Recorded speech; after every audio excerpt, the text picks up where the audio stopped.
बिस्मिल्लाहिर्रहमानिर्रहीम, अस्सलाम वालेकुम and a very happy good morning everybody. मैं हूं आपकी होस्ट हिना नियाजी और मेरे साथ है मिस्टर जमील सुखेरा। हिना, बहुत शुक्रिया आपका, थैंक यू वेरी मच। आजकल फ्लू का सीजन ऑन हो चुका है और जब एसी से जब हम बाहर निकलते हैं तो गर्मी सर्दी जो हो रही होती है उससे बच्चे भी बीमार तो नहीं कहेंगे, ये एक फ्लू की एक ऐसी किस्म है जो कि हाँ ये इम्पैक्ट होता है उसका, तो कुछ घंटों में या फिर कुछ दिनों में आप बिल्कुल ठीक हो जाते हैं। इसमें मेरा ख्याल है मेडिसिन तो नहीं लेनी चाहिए, लेकिन कुछ टोटके कर लेने चाहिए, देसी घरेलू टोटके कर लेने चाहिए, कुछ कहवा पी लेना चाहिए। ग्रीन टी की एक रेसिपी सुबह मरियम भी बता रही थी, लेकिन इसमें एहतियात बरतनी बहुत जरूरी है क्योंकि अगर गर्मियों में फ्लू लगता है तो मुझे लगता है वो बहुत एक जो है ना अजीब सी कैफियत होती है। हाँ, वीक इम्यूनिटी भी कह सकते हैं, लेकिन हमें ख्याल बहुत ज़्यादा रखना चाहिए क्योंकि एक्सट्रीम वेदर कंडीशन होते हैं, बाहर शदीद गर्मी, अंदर हमने अपनी गाड़ी को फुल चिल्ड किया होता है या हम ऐसे रूम में ऐसे ऑफिस में मौजूद होते हैं when we step out तो बाहर का जो टेम्परेचर है वो डिफरेंट होता है, इसलिए जब भी आप अपनी गाड़ी में इससे क्या एहतियात की जाए? हो ही नहीं सकती ना, ये हो सकता है कि जमील गाड़ी का टेम्परेचर तो हम मॉडरेट रख सकते हैं। मोस्टली इस तरह का जो है ना हमें फ्लू लगता भी इसी तरह से है कि हम गाड़ी में जो है फुल शदीद हमने चिल्ड एसी चलाया होता है, जब हम बाहर जाते हैं तो बहुत शदीद गर्मी एंड धूप होती है। सो एक्चुअली वेदर बाहर ज्यादा हो या अंदर, दोनों सूरतों में वो नुकसानदेह, तो मॉडरेट थोड़ा एसी दरमियाने उस पे चलाएं, आंच पे चलाएं। दरमियानी आंच पे हिना ने बहुत अच्छी टिप दिया। शो के बीच में कहीं जाकर हम इनसे कहवे की टिप भी लेंगे, उसकी रेसिपी भी लेंगे कि वो कौन सा कहवा पीना चाहिए। जरूर शो की तरफ बढ़ते जनाब, सबसे पहले प्रोग्राम में क्या शामिल है, आज बड़ी खबरें आपके साथ हम जो डिस्कस करेंगे वो आपको बताते चले। कुरान पाक की बेहुरमती के वाक़े पर सऊदी अरब का शदीद रद्द अमल सामने आया है, इस पर हम तफसील से बात करेंगे। इसके अलावा वज़ीर आज़म की ज़ेर सदारत काबीना का इजलास हुआ, इस इजलास की अंदरूनी कहानी क्या है, इसमें क्या फैसले किए गए, इस पर हम तफसील से बात करेंगे। इसके अलावा बिलावल भुट्टो साहब जो है उनकी मुलाकात हुई जापानी वज़ीर ख़ारजा से और इस मुलाकात में क्या मुआहदे तय पाए और इस मुलाकात की अंदरूनी कहानी भी क्या है और मीडिया के सामने जो कहानी आई और सोशल मीडिया की कहानी क्या है और लोग क्यों इतना ज़्यादा क्रिटिसाइज कर रहे हैं, इस पर भी हम तफसील से बात करेंगे। लोग मुलाकात को क्रिटिसाइज कर रहे हैं या किसी और चीज़ को क्रिटिसाइज कर रहे हैं? कंपनी को एक्चुअली जो साथ आपके लोग जाते हैं उसको बहुत ज़्यादा लोग क्रिटिसाइज कर रहे हैं। I don't know, I think that's not. क्या आप अपने फैमिली मेंबर्स को ले जाते हैं? हाँ जी, आई थिंक वो इतना कंसर्न होना नहीं चाहिए और लाइक इस तरह की बातें कि आप पर्क्स हैं तो आप उसका नाजायज फायदा उठा रहे हैं, व्हाटएवर। खैर, इस पर भी आज हम तफसील से बात करेंगे। Don't say whatever please Hina. मुझे ये लगता है जमील हमें ना हम जो पब्लिक फिगर्स होते हैं, जब हम सेलिब्रिटीज होते हैं तो लोगों के पास ये एक्सेस होती है, लोगों को लगता है कि उनके पास ये अथॉरिटी है कमेंट करना, which is not correct. I think this is very personal and हमें किसी की लाइफ में इस तरह से इंटरवीन नहीं करना चाहिए कि कौन साथ गया या क्यों साथ लेकर गए। खैर जी, नहीं, लेकिन पब्लिक ऑफिस होल्डर्स के लिए हम कह सकते हैं हमारा राइट है क्योंकि हमारे टैक्स के पैसों से हुकूमतें चलती हैं, यही बात कह रहे थे कुछ लोग, उनकी तनख्वाहें निकलती हैं, उनके ऑफिसेस चलते हैं। आप देखिए कि IMF के मुआहदे में अभी तक जो एक अच्छी कुछ खबरें आ रही है उसमें कहीं भी हुकूमत ने अपने अखराजात नहीं कम किए। आप ये देखिए, वो जो लाविश लाइफस्टाइल है वो उसी तरह चल रहा है बिल्कुल, और आवाम जो है वो सफ़र कर रहे हैं। खैर, इस पर भी तफसील से आज हम बात करेंगे। इसके अलावा पाकिस्तान स्टॉक एक्सचेंज में तारीख रकम डॉलर की शदीद बेकदरी और मॉनसून की बारिशों का सिस्टम भी जो है वो पाकिस्तान में दाखिल हो चुका है। कल अगर हम बात करें कल की तो मौसम यकदम से बिल्कुल चेंज हो गया और तूफ़ानी बारिश का सिलसिला शुरू हो गया। शदीद लोड शेडिंग भी बहुत सारे लोग उसका भी सामना करना पड़ा। बहुत सारे घरों में बारबेक्यू पार्टीज चल रही थी और यकदम से अंधेरा हो गया, जनरेटर्स बंद हो गए, UPS बंद हो गए। अमीर लोगों की बातें कि बारबेक्यू हमारा चल रहा था तो वो लाइट, गरीबों के घर में भी अगर बारबेक्यू चल रहा हो लाइट चली जाए तो ये लाले पड़े हैं मैडम गरीबों को तो ये लाले पड़े हुए हैं कि एक पंखे का बिल 9-9 हजार रुपए आ रहा है। हाँ, ये तो आ रहा है, ठीक है, 2 लाइटें और एक पंखा कूलर चलता है, 10-10 हजार रुपए मिला। उनको ये लाले नहीं पड़े हुए कि किसी की बारबेक्यू पार्टी खराब हो गई है। लेकिन ठीक है, हम समझ सकते हैं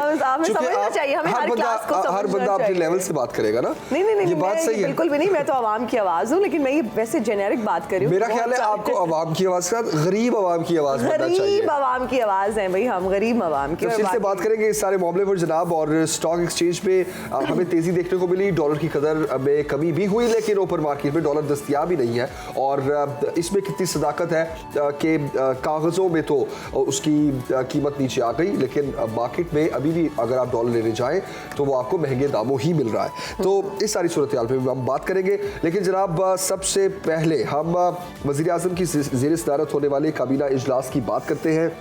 IMF से रकम ना मिलती तो मामला कुछ और होता।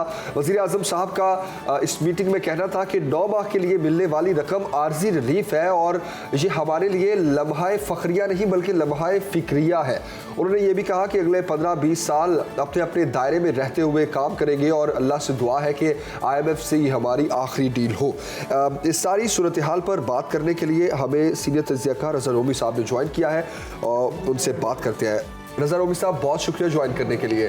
सर, अच्छी खबरें तो आना शुरू हो गई हैं हमारी मईशत के हवाले से, लेकिन वज़ीर आज़म साहब का ये कह देना कि अगले 15-20 साल अपने अपने दायरे में रहते हुए काम करेंगे, और पहले डार साहब कहते थे कि बड़ी दुआओं की ज़रूरत है, अब डील होने के बाद वज़ीर आज़म ने भी कह दिया कि दुआओं की बहुत ज़रूरत है, तो आने वाले महीनों में सूरत हाल क्या देख रहे हैं आप?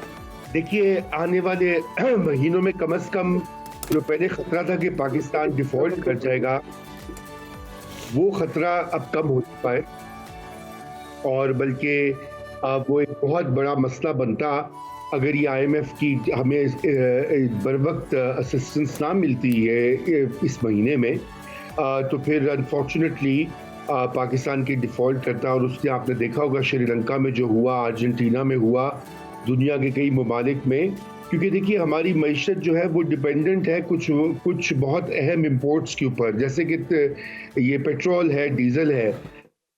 इसके बगैर पूरी इकॉनमी जो है वो ग्राउंड पे आ जाती है, स्टैंड स्टिल पे आ जाती है, और अगर आप डिफ़ॉल्ट करते हैं तो आपके पास फिर वो डॉलर्स नहीं होते कि उससे आप दुनिया के साथ ट्रांजैक्शंस कर सकें।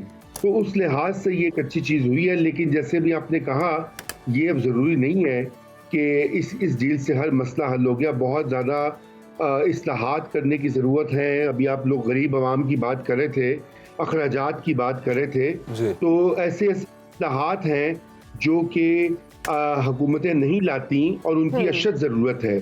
वो इस्लाहात आएंगी तो पाकिस्तान में कुछ बेहतरी और तब्दीली का इम्कान बढ़ेगा। जी। अच्छा रज़ा रूमी साहब, दोस्त ममालिक से पैसे मिलने के बाद आप क्या समझते हैं कि मौशी सूरत हाल में बेहतरी आ जाएगी?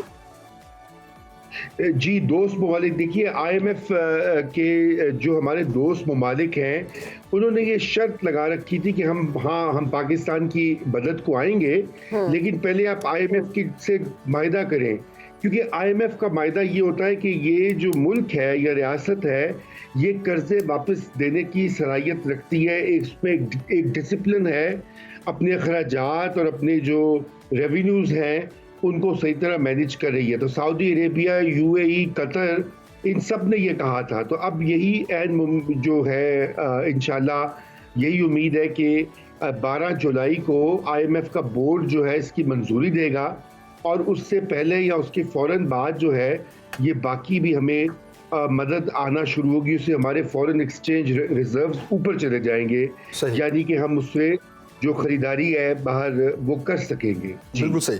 अच्छा रज़ा रूमी साहब, हमें बेसिकली मईशत को संभालने के लिए कुछ ऐसे फैसले भी करने हैं जिसमें आपने जिस तरह इस्लाहात का भी जिक्र किया, उसमें बहुत से इदारों की प्राइवेटाइजेशन का मामला भी है, हुकूमत के अपने खर्चे कम करने का मामला भी है। अच्छा, इसके साथ साथ जो डायरेक्ट इम्पैक्ट है हमारी इकॉनमी पे वो फॉरेन इन्वेस्टमेंट का है। वज़ीर ख़ारजा बिलावल भुट्टो में बड़े एक्टिव नज़र आ रहे हैं। जापानी वज़ीर ख़ारजा से उनकी मुलाकात हुई और उन्होंने ख़ास तौर पर सैलाब से मुतासरा इलाकों में सोलराइजेशन, डिसैलिनेशन और वाटर प्योरिफिकेशन और हाउसिंग और इंफ्रास्ट्रक्चर की तामीर नौ के शोबों में ज़्यादा असर रखने वाले टारगेटेड प्रोग्राम्स पर जापान के साथ मिलकर काम करने पर इत्तफाक किया है।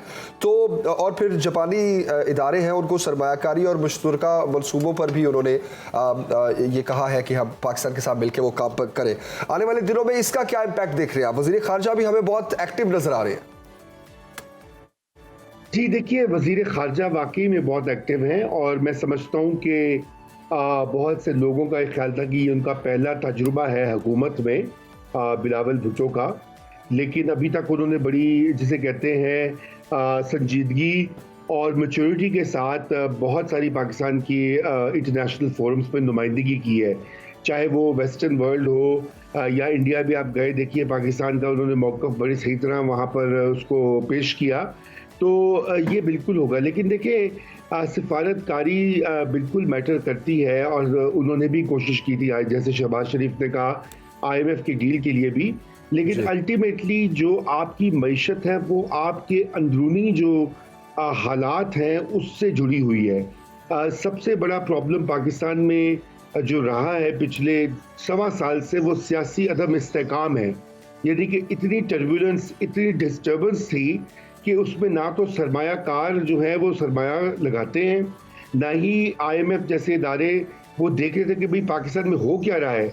कभी यहाँ पे एक धरना हो रहा है, कभी दूसरा हो रहा है, कभी जलसे हो रहे हैं, कभी गवर्नमेंट टूट रही है सूबाई, दूसरी सूबाई असेंबली टूट रही है। ये नहीं पता इलेक्शन कब होंगे, ये नहीं पता कि कौन से टाइम पे होंगे। हुकूमत और सुप्रीम कोर्ट का फड्डा हो रहा है, दुनिया देख रही है।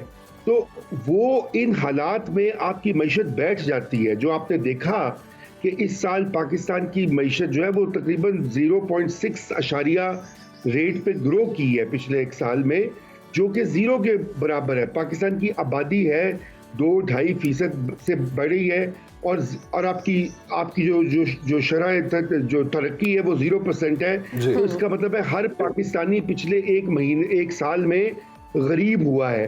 2-3% उसकी आमदनी कम हुई है। यानी आप अगर 10,000 रुपया या 1 लाख रुपया कमा रहे हैं तो आप पिछले साल आपने 97,000 कमाया है और इन्फ्लेशन 40% थी जी। तो गोया के आम आदमी पर, मिडिल क्लास के ऊपर, हर तबके के ऊपर महंगाई और ये इकोनॉमिक स्लो डाउन का बड़ा गहरा असर हुआ है।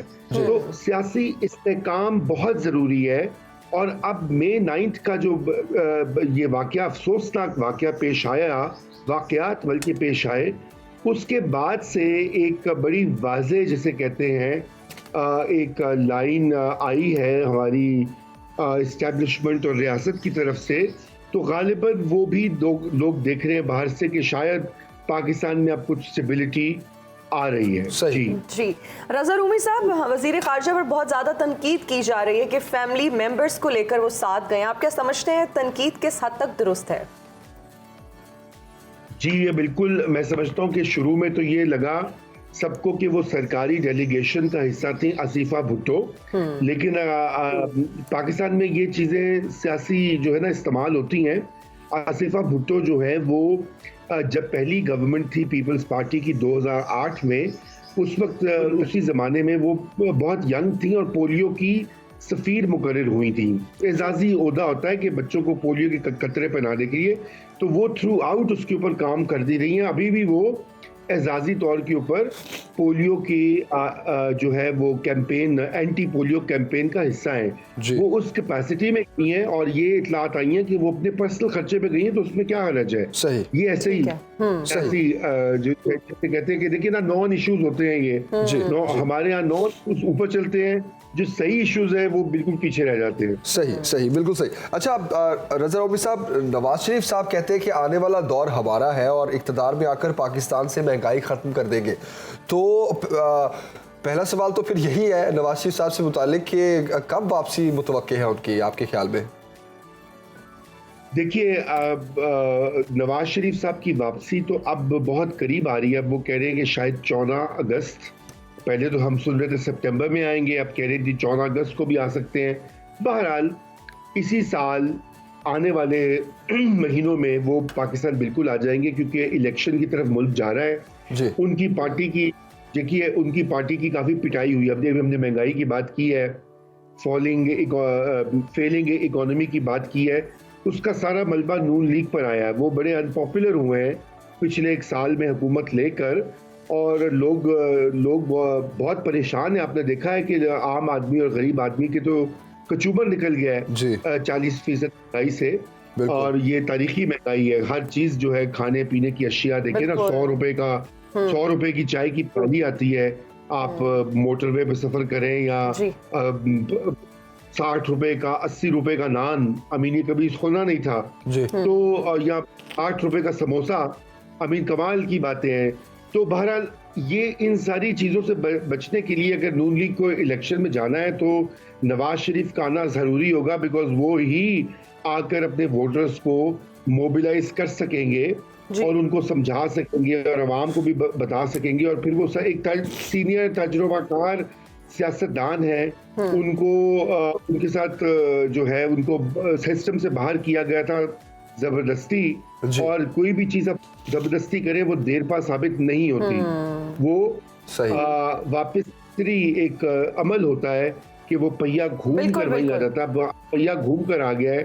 अब अनफॉर्चुनेटली हो ये रहा है कि एक तरफ तो वो नवाज शरीफ साहब की वापसी की तैयारियां हो रही हैं और अनफॉर्चुनेटली इमरान खान साहब को बाहर करने की पूरी तैयारियां हो रही हैं। तो ये हमारी एक बड़ा ही अनफॉर्चुनेट सियासी ट्रेंड है, लेकिन क्या किया जाए, यही पाकिस्तान की हिस्ट्री है और यही प्रेजेंट है। जी सही। अच्छा रजा साहब, निगरान सेटअप आने के बाद क्या इलेक्शन वक्त पर होंगे और क्या इत्तेहादी हुकूमत के लिए इलेक्शन का वक्त जो है वो साजगार होगा?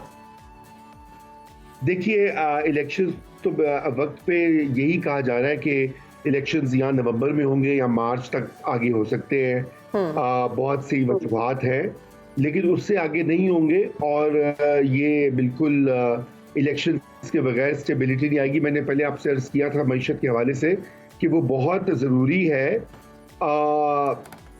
जो है स्टेबिलिटी वो होनी लाजमी है, उसके बगैर मईशत नहीं आगे बढ़ेगी।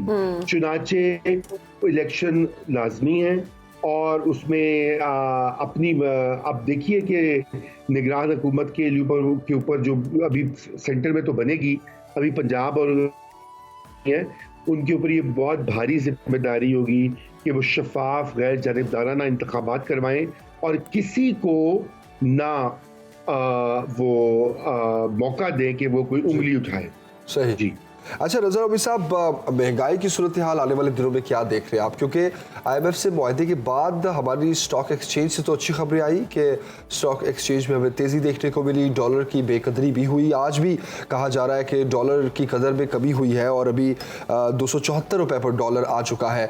लेकिन आवाम ये कहती है कि इंटरबैंक या ओपन मार्केट हो, जो कोट किया जा रहा है गवर्नमेंट की तरफ से या स्टेट बैंक की तरफ से कि डॉलर इतने पर आ गया, अवेलेबल नहीं है वो मार्केट में, और दूसरी तरफ शदीद महंगाई की सूरत हाल है। तो क्या आपको लग रहा है कि या तो तजाद है इन दोनों चीज़ों का, या फिर डार साहब के हवाले से जो कहा जाता है कि वो बहुत सी चीज़ें फेक तरीके से भी हैंडल करना जानते हैं? नहीं, देखिए, डार साहब से जो है उनके ऊपर बहुत तनकीद भी होती रही है कि उनका जो अंदाज है, ये जो निगोशिएट करने का, ये सही नहीं था।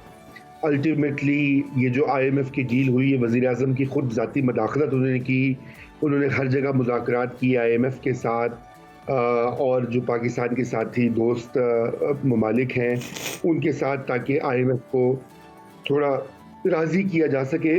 तो मैं ये समझता हूँ कि अभी तो देखिए वैसे भी 1 महीना रह गया है, इसलिए अब ये मैटर नहीं करता कि डार साहब जो हैं वो क्या करते हैं या क्या नहीं करते, क्योंकि यही सुनने में आ रहा है कि अगस्त के पहले हफ्ते में या इस माह के आखिर में ये असेंबलियां जो हैं डिसॉल्व हो जाएंगी, फेडरल जो है नेशनल असेंबली और केयर गवर्नमेंट की। तो अब ये तो लिटरली 3 हफ्ते रह गए हैं, तो उन 3 हफ्तों में आई डोंट थिंक कि कुछ किया जा सकता है, कोई मेजर चीज नहीं की जा सकती। सही। ठीक है।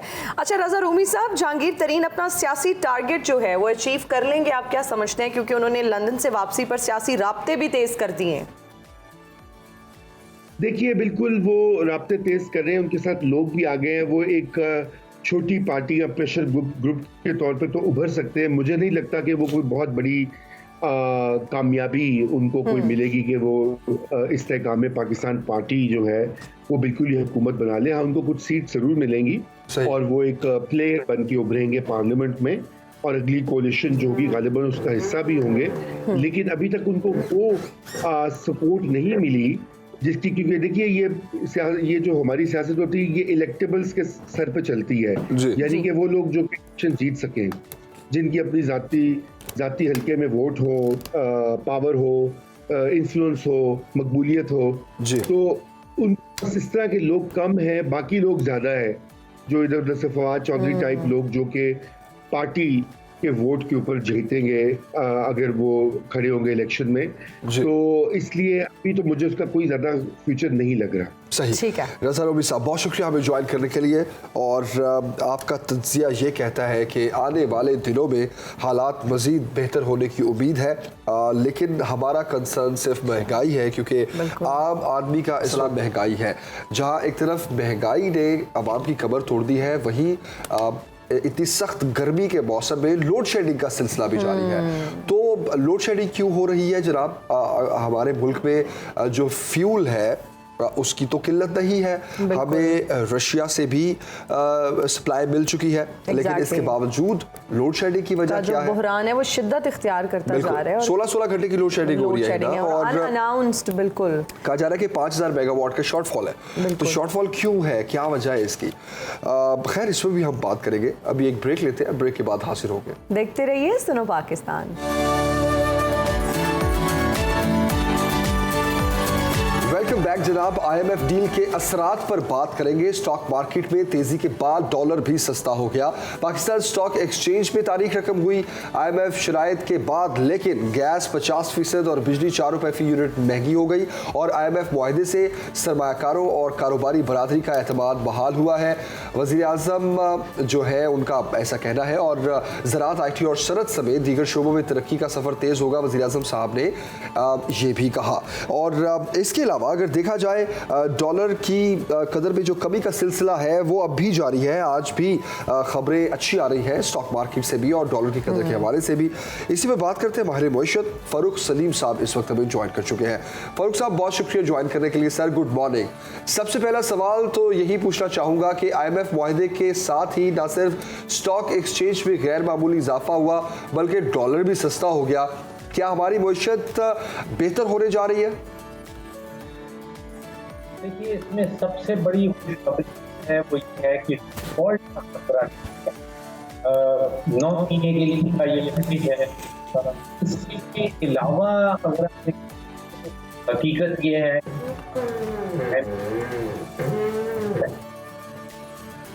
जी, मेरी आवाज आ रही है?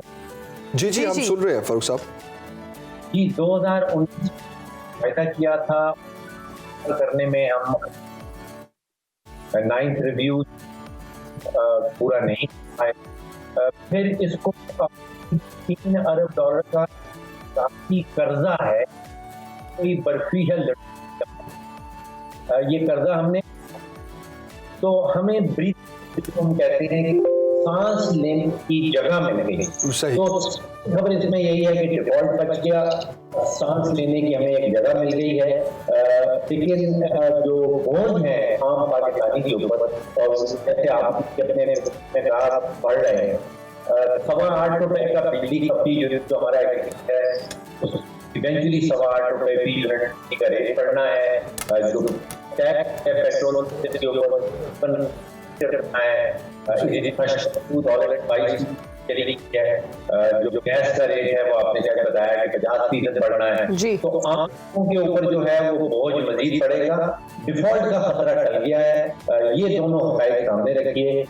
एक अगर हम सबक इससे सीखना चाहते हैं तो वो ये बनता है कि हम IMF से मुज़ाकरात कर रहे हैं नवंबर के महीने में। तो पिछले 8 या 9 महीने जो हमने मुज़ाकरात किए हैं या सियासत समझ लीजिए, उसकी एक बहुत बड़ी माशी कीमत चुकाना पड़ रही। पिछले जब ये मुज़ाकरात चल रहे थे तो मुल्क को आप समझिए कि 8 से 10 अरब डॉलर का नुकसान हुआ है। तो 3 अरब डॉलर का पैकेज है, लेकिन पिछले 8-9 महीनों में जो मुज़ाकरात हमने जारी रखे और हमसे फैसला नहीं कर पाए, उससे की मईशत को तकरीबन 8 से 10 अरब डॉलर का नुकसान हुआ। जी अच्छा फ़ारूक सलीम साहब, IMF मुआहदे की वजह से गैस तकरीबन 50% और बिजली 4 रुपए फी यूनिट महंगी होगी। क्या बिजली की कीमत बढ़ाने के असरात बिलों की वसूली या बिजली की खपत पर पड़ेंगे? देखिए, बिजली प्रोडक्शन है 12 महीनों में डाउन है। मतलब ये है कि हमारी जो इंडस्ट्रियल एक्टिविटी है, जो प्रोडक्टिव एक्टिविटी है वो नीचे आ रही है। जनरली हमने देखा ये है कि जब बिजली की कीमत बढ़ती है तो चोरी में मजीद इजाफा हो जाता है। जी कोशिश ये हो रही है कि बिजली का रेट बढ़ाया जाए और जो सर्कुलर डेट है, जो गर्दिशी कर्ज़ात है, उनके ऊपर किस तरह कंट्रोल किया जाए। तारीख यही है कि हम बढ़ाते रहे हैं, पहले बिजली के रेट दोगुना बढ़ाए गए, उसके बाद फिर मुख्तलिफ एक साथ के अंदर इसकी कीमतें जो है वो बढ़ी हैं, लेकिन सर्कुलर डेट जो है वो बढ़ता चला जा रहा है। वो आज से कोई 4 साल पहले 1100 अरब का था, अब वो 2500-2600 अरब पे पहुंच गया। तो मेरा ख्याल है कि फोकस यहाँ पे चोरी रोकने पे होना चाहिए, बजाय इससे कि हम बिजली के जो नर्ख हैं फी यूनिट वो बढ़ाए चले जाए। अच्छा फारूक सलीम साहब, आपने आईएमएफ के पास लेट जाने पर जो कमेंट किया है उस हवाले से मैं सवाल करना चाहूँगा कि इमरान खान की जब हुकूमत आई थी तो वो भी आईएमएफ के पास लेट गए, और जिस तरह आपने कहा कि हमें मुआशी कीमत इसकी चुकानी पड़ी है, तो पीटीआई के दौर में भी ऑफ कोर्स मुआशी कीमत चुकानी पड़ी, लेकिन हालात इतने वर्स्ट नहीं थे जितने आज हैं। आपके ख्याल में इसकी क्या रीज़न है? देखिए, हमारे यहाँ जो असल इशू है वो ये है कि माशी फैसले किए जाते हैं सियासी बुनियादों के ऊपर, और उसकी फिर एक बहुत बड़ी माशी कीमत चुकाना पड़ती है। अब देखिए, हमने वो जिसको हम कहते हैं कि 100 जूते भी और 100 प्याज भी, यानी कि नवंबर में जो शराइत हमें हमारे ऊपर लागू की जा रही थी, अगर हम नवंबर में मान जाते तो आप सोचिए पिछले 8 महीनों में कोई 3-4 अरब डॉलर की हमारी एक्सपोर्ट्स नीचे आई हैं, कोई 3-4 अरब डॉलर की हमारी रिमिटेंसेस नीचे आई हैं, लार्ज स्केल मैन्युफैक्चरिंग 25% उसकी शरह जो है वो डाउन है, करेंसी गिरी है, बेरोजगारी बढ़ी है, गुर्बत बढ़ी है, महंगाई बढ़ी है, और ये 8 महीने की जो मैं आपको कीमत बता रहा हूँ सियासी फैसले के नतीजे में एक बहुत बड़ी माशी कीमत। सही सही जी। अच्छा फारूक साहब, एक आम आदमी जो पहले से ही महंगाई और मुश्किलात का शिकार है, महंगाई में पिस रहा है, अब ये जो आईएमएफ का मुआहदा है उसके बाद महंगाई के असरात हमें देखने को मिले हैं और वो जाहिर होना शुरू हो गए हैं, तो एक आम आदमी मजीद महंगाई में कैसे गुजारा करेगा? जी, इसकी 2 एंगल्स हैं इसके ऊपर देखने के। एक एंगल आईएमएफ का हवाले से है, जो कीमतें बढ़ाई जाएंगी। दूसरा एंगल ये है कि आलमी मंडियों में कुछ अशिया की चीजें बहुत तेजी से गिरी हैं, जैसे खाने का तेल जो है, जो खाने बनाने के लिए हम इस्तेमाल करते हैं, जो लार्जली मलेशिया से आता है, उसकी कीमत आलमी मंडी में तकरीबन आधी हो गई। इसी तरह कोयला जो 400-450 डॉलर फी टन बिक रहा था, वो $150 पे आ गया है, और हम बहुत सारा कोयला इंपोर्ट करते हैं, अपनी जो हमारे बिजली घर पर लगे हैं उसमें कोयला इस्तेमाल होता है। इसी तरह हमने देखा कि पेट्रोल और डीजल आलमी मंडियों में कुछ नीचे आया है। तो ये 3-4 अशिया हैं जिनकी कीमत आलमी मंडियों में बड़ी तेजी से गिरी है, और इसका कुछ असर जो है वो पाकिस्तान में भी अगले चंद हफ्तों में देखने में आया है। सही। अच्छा, चूंकि ये स्टैंड बाय मुआहदा है आईएमएफ के साथ फारूक साहब, तो आपको क्या लगता है आईएमएफ मुआहदे के जो असरात हैं वो देर पा होंगे या आर्जी होंगे? देखिए, 9 महीने का ये मुआहदा है, और इन 9 महीनों के अंदर 8 या 9 बड़े इक़दाम हैं जो हुकूमत पाकिस्तान को जिनके ऊपर अमल दरामद करना होगा। ज्यादातर इक़दाम जो मैं समझता हूँ वो तो पाकिस्तान के अपने मफाद के हैं। अगर आईएमएफ हमें ये कहता है कि आप बजट का खसारा ना करें, तो ये आईएमएफ अगर दुनिया में एक रिस्क ना भी करता हो तो भी हमारे मफाद में है कि बजट का खसारा नहीं होना चाहिए। आईएमएफ ने शर्त लगाई है कि किसी किस्म की टैक्स एमनेस्टी जो है उसका ऐलान नहीं किया जाएगा। आईएमएफ ने शर्त ये लगाई है कि नॉन टारगेटेड सब्सिडीज जो हैं वो नहीं दी जाएंगी। मेरा ख्याल है ये पाकिस्तान के अपने मफाद में है। तो कुछ मुश्किल इक़दाम जो है हुकूमत को अगले 9 महीनों में उनके ऊपर अमल दरामद करना होगा। लेकिन इंटरेस्टिंग बात यह है कि अगले 9 महीनों में शायद 3 हुकूमतें आएंगी पाकिस्तान के अंदर। एक खादर हुकूमत है, फिर एक अबूरी हुकूमत है, गवर्नमेंट आएगी, फिर इलेक्शन के बाद एक और हुकूमत आएगी। तो क्या ये 3 हुकूमतें आईएमएफ के साथ जो एग्रीमेंट किया है जो अमल दरामद कर पाएंगी, ये ऑन टाइम है। सही सही, बिल्कुल, ये बड़ा इंपॉर्टेंट है कि अमल दरामद इस पे क्या हो पाएगा या नहीं। आपके ख्याल में फारूक साहब मुल्की सियासत और मईशत पर कितना असर पड़ेगा हमारे इस हालिया मुआहदे का? एक तो आईएमएफ के साथ, दूसरा दोस्त ममालिक से भी अब हमें पैसे मिल सकेंगे, और तीसरा हम इंतखाबात की तरफ भी जा रहे हैं। लेकिन क्या आपको ऐसा लगता है कि इंतखाबात मज़ीद डिले भी हो सकते हैं, और डिले होने में हमारी मईशत को फ़ायदा होगा? देखिए, इंतखाबात डिले हो सकते हैं या नहीं, सियासी सवाल है, मेरे पास तो उसका जवाब नहीं है।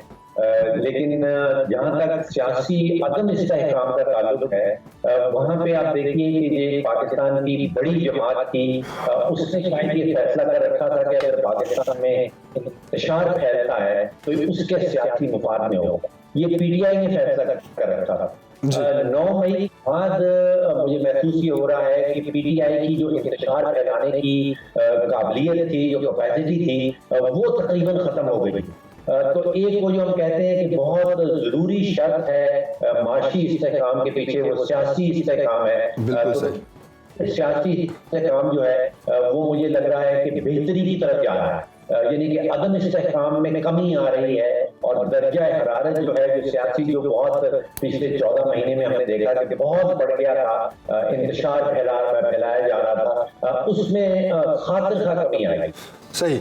अच्छा, डॉलर की कीमत में, उसकी कदर में जो कमी हो रही है, फारूक साहब, आपको क्या लगता है कि क्या ये भी एक आर्जी सपोर्ट है पाकिस्तानी रुपए की कदर को? क्योंकि ओपन मार्केट में और इंटरबैंक में डॉलर की कीमत में कमी ज़रूर हुई है, लेकिन डॉलर अवेलेबल नहीं है। अगर अवेलेबल है तो वो महंगे दामों ही अवेलेबल है। जी, आप दुरुस्त कह रहे हैं कि नंबर में कमी नजर आती है, जो गुजरा के बयानात हैं उनमें लगता है कि कमी आ गई है, लेकिन अगर आप एक्चुअली मार्केट में जाएं और डॉलर खरीदने की कोशिश करें तो मेरी इंफॉर्मेशन के मुताबिक वो 282 250 से कम नहीं मिल रहा जी। शॉर्ट टर्म जो है वो रुपए में स्ट्रेंथ आई है। आज इंटरबैंक में भी बताया जा रहा है कि कुछ 11 रुपया जो है वो डॉलर के सामने मजबूत हुआ है। तो ये शॉर्ट टर्म, मेरी नजर में ये शॉर्ट टर्म इम्प्रूवमेंट है।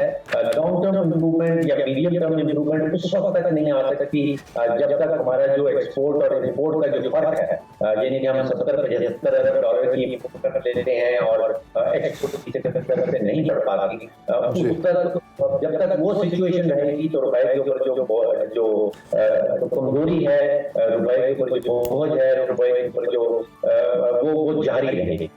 बिल्कुल सही। फारूक साहब, बहुत शुक्रिया ज्वाइन करने के लिए, और आपका जो तज्जिया है वो हमें थोड़ा ख़बरदार भी कर रहा है, और हालात ऐसी है कि आने वाले दिनों में उम्मीद अच्छी है, लेकिन अगर इसको प्रैक्टिकली लेकर चलें, जैसा फारूक साहब भी कह रहे थे कि वो पॉलिसीज़ या वो मुआहदे या फिर प्लानिंग जो भी की गई है गवर्नमेंट की तरफ से, IMF से जुलाई में पैसे मिलने के बाद उस पर अमल दरामद हमारे लिए बहुत ज़रूरी है।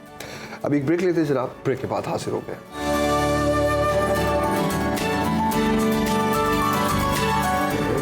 Right back after the break. Monsoon बारिशों का सिस्टम पाकिस्तान में दाखिल हो चुका है और लाहौर में आंधी और तेज़ बारिश, हम कल भी बता रहे थे कि इसी तरह से ही अचानक से बारिशों का सिलसिला जो है वो शुरू हो चुका है। अचानक ही कल बारिश और आंधी शुरू हो गई लाहौर में। इस्लामाबाद में भी गरज चमक के साथ मूसलाधार बारिश। कोहिस्तान, मानसेरा, एबटाबाद, बालाकोट में भी बादल बरस पड़े। इसके अलावा चारसदा, मर्दान, पेशावर, कोहाट और बाकी और इलाकों में भी मूसलाधार बारिशों का सिलसिला जारी है। खास तौर पर मरी गलियात के जो इलाके हैं, रावलपिंडी, जेलम, अटक, चकवाल, यहाँ भी गरज चमक के साथ बारिश हुई, और सरगोदा, फैसलाबाद, बहावलनगर, नारोवाल, सियालकोट और गुजरावाला में भी बारिश हुई। और जिस तरह ही ना आप कह रही थी कि लाहौर में भी हमें कल बारिश तो अचानक से बारिश हो गई, तो ये बेसिकली महकमा मौसमियात ने पंजाब में मानसून की बारिशों की पेशगोई कर दी है कि ये सिस्टम अब दाखिल हो चुका है। कहा यह जा रहा है कि 8 जुलाई तक ये सिस्टम जो है इसी तरह जारी रहेगा। लेकिन अभी चलते हैं अपने नुमाइंदा के पास। समन गुल हमें बता रही हैं जुड़वा शहरों का अहवाल। जी समन गुल, बताइएगा मौसम कैसा है? जी बिल्कुल, गर्मी से सताई हुई आवाम के लिए खुशखबरी है कि महकमा मौसमियात ने कहा है कि 3 जुलाई से लेकर 8 जुलाई तक जो है वो मानसून की बारिशों का जो है वो सिलसिला जारी रहेगा। अगर हम वफाकी दारुल हुकूमत इस्लामाबाद की बात करें तो यहाँ पर भी कल शाम से काफ़ी ज़्यादा बारिश हुई है, जिसके बाद मौसम जो है वो काफ़ी खुशगवार हो गया है। अगर आज की बात की जाए तो काफ़ी ज़्यादा तेज़ धूप है, लेकिन फिर भी जो हब्स थी वो उसमें काफ़ी कमी हो गई है, और जो कम से कम शहर का दर्जा हरारत है वो 27 डिग्री सेंटीग्रेड है, और ज़्यादा से ज़्यादा जो है वो 33 डिग्री तक रहने का इम्कान है। बारिश होने के बाद जो है वो गर्मी की शिद्दत में काफ़ी ज़्यादा कमी हुई है। इसके अलावा अगर हम बात कर ले रावलपिंडी, इस्लामाबाद, गुजरावाला, लाहौर की, गिलियात, मरी की, तो वहाँ पर भी बारिश का इम्कान है। इसके अलावा जो है 5 तारीख से बलूचिस्तान के कुछ अजला में महकमा मौसमियात का कहना है कि वहाँ पर भी बारिश होगी। अगर हम सिंध की बात कर लें तो सिंध के भी कुछ इलाके जो हैं जैसे कि सखर, जैकबाबाद और नसीराबाद में भी बारिश होने का इम्कान है। और जो मुमकिन असरात बताए जा रहे हैं वो ये हैं कि जो पहाड़ी इलाके हैं जैसे कि गिलगित बल्तिस्तान, कश्मीर, गिलियाद और मरी, यहाँ पर लैंड स्लाइडिंग का भी खदशा है। इसके अलावा अगर हम निशेबी इलाकों की बात करें तो लाहौर, इस्लामाबाद, रावलपिंडी, यहाँ पे अर्बन फ्लडिंग का भी खतरा है। और जो स्याह हैं उनके लिए भी एहतियात बरतने का कहा गया है। अगर हम कुछ दिन पहले की बात करें तो काफ़ी ज़्यादा गर्मी थी, हीट वेव से काफ़ी लोग मुतासिर हुए हैं, लेकिन अब जो है वो मौसम जो है काफ़ी खुशगवार हो गया है।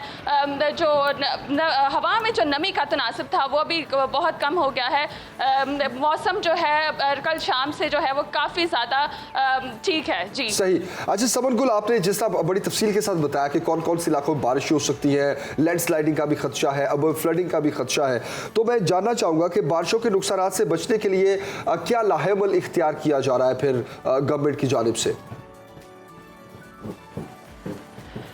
जैसे कि आपको बताया महकमा मौसमियात का ये कहना है कि जो है वो असरात हो सकते हैं, लेकिन अभी तक जो है वो उनकी तरफ से कोई ऐसी प्लानिंग तो नहीं की गई है।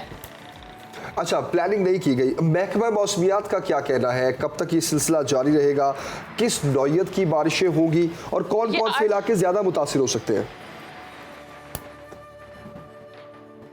जी बिल्कुल, जैसे कि महकमा मौसमियात का कहना है कि 8 जुलाई तक जो है ये बारिशों का सिलसिला जारी रहेगा और जो मुतासरा इलाके हैं उसमें जो है वो जो पहाड़ी इलाके हैं वो ज़्यादा मुतासिर होंगे। सिंध के कुछ अजला में जो है वो बारिश होगी और वो 7 तारीख से जो है उन्होंने पेशन गोई किया कि सिंध के कुछ इलाकों में बारिश होगी। ठीक है समन गुल, बहुत शुक्रिया, आपने हमें तफसीलन आगाह किया। और महकमा मौसमियात ने पंजाब में पेश गोई भी कर दी है और जिस तरह हमारी नुमाइंदा हमें अपडेट कर रही थी कि पहाड़ी इलाकों में लैंडस्लाइडिंग का भी खदशा है, जबकि शहरों में लाइक लाहौर, इस्लामाबाद जैसे शहरों में अर्बन फ्लडिंग का भी खदशा है। और तो हमें एहतियात भी बरतनी है। लोग जो है वो गर्मियों की छुट्टियां, तो बहुत सारे लोग जो है वो अपने बच्चों के साथ, फैमिलीज के साथ जो है वो ट्रैवल करने के लिए भी बहुत ज़्यादा एक्साइटेड हैं। बहुत सारे लोग ऑलरेडी नॉर्दर्न एरियाज़ में मौजूद हैं, तो अगर आप ट्रैवल कर रहे हैं तो प्लीज़ वेदर अपडेट को देखते हुए, मद्देनजर रखते हुए ट्रैवल कीजिएगा, प्रॉपर इंतजामात के साथ ट्रैवल कीजिएगा, जाते हुए भी और आते हुए भी बहुत ज़रूरी है, वेरी इंपॉर्टेंट, बिल्कुल वेरी इंपॉर्टेंट। और जनाब अब देखते हैं कि ये बारिशें जो अल्लाह ना करे कि ये बारिशें तबाही, ये रहमत ज़हमत ना बने। बिल्कुल, क्योंकि मानसून की बारिशें हमेशा बहुत शदीद बारिशें होती है और काफ़ी नुकसान होता है हमें हर साल। बिल्कुल। अच्छा जनाब, अभी हम बात करते हैं कोपेमाई की, जिसमें एक नया रिकॉर्ड कायम हुआ है। ये कारनामा है जनाब 8 साला लब्बैक शिगरी ने का, जिन्होंने वर्ल्ड रिकॉर्ड बनाया है। कम उम्री में दुनिया का पहला कोपेमा 19,365 फुट बुलंद चोटी जो है उसको सर किया उन्होंने। और हम बात कर रहे हैं लब्बैक शिगरी और उनके साथ दानिश सदपारा की जनाब।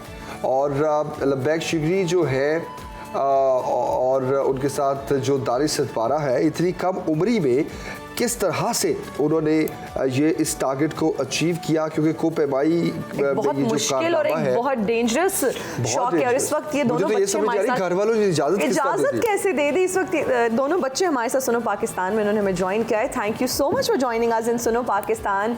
मैं सबसे पहले तो लब्बैक शिगरी से पूछना चाहूंगी कि कोपेमाई का शौक पैदा कैसे हुआ और घर वालों ने परमिशन कैसे दी?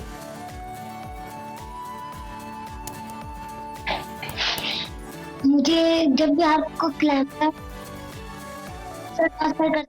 है तो मुझे शौक है कि मैं भी सर करूं और पाकिस्तान का नाम रोशन करूं। तो घर वालों ने परमिशन कैसे दी? आपके इरादे तो बहुत अच्छे हैं, लेकिन घर वालों को कैसे कन्विंस किया? पापा मेरे साथ थे इसीलिए।